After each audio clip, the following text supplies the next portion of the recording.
આંતરરાષ્ટ્રીય ડ્રગ્સ વિરોધી દિવસ નિમિત્તે અમદાવાદ રિવરફ્રન્ટ પર એન્ટી નાર્કોટિક્સ ટાસ્ક ફોર્સ દ્વારા સાયક્લોથોન યોજાયો। રાજ્યના ડીજીપી જી.એસ. મલિકે કાર્યક્રમની શરૂઆત કરી હતી।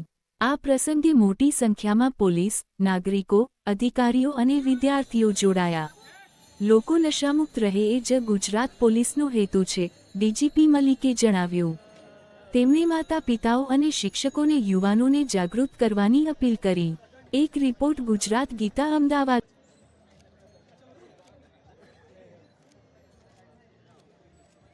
આંતરરાષ્ટ્રીય ડ્રગ વિરોધી દિવસનો અહીંયા રિવરફ્રન્ટ ઉપર એન્ટી નાર્કોટિક્સ ટાસ્ક ફોર્સ જે સરકારે તાજેતરમાં શરૂ કર્યા છે એના દ્વારા અહીંયા સાયક્લોથોનનું આયોજન કરવામાં આવેલ છે। એમાં ડીસીપી અને ઉપરી અધિકારી તમામ અહીંયા જોડાયા છે અને બીજા પણ પોલીસ કર્મચારીઓ અમુક જે સ્વેચ્છાએ આવ્યા છે ગ્રીન રાઇડર્સ વગેરેના અને અમુક બીજા પણ ખાનગી અને સ્ટુડન્ટ્સ પણ જોડાયા છે।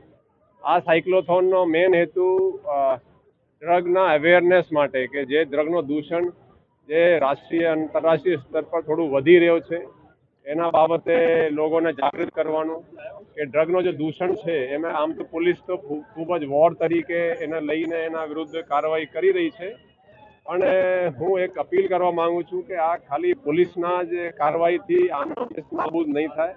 આના માટે સમાજના તમામ જે તબક્કા છે, ખાસ કરીને ટીચર્સ અને જે યુથના પેરેન્ટ્સ, જે બાળકોના કોઈ પેરેન્ટ્સ હોય એને લાગે એની પણ એક ખાસ જવાબદારી છે।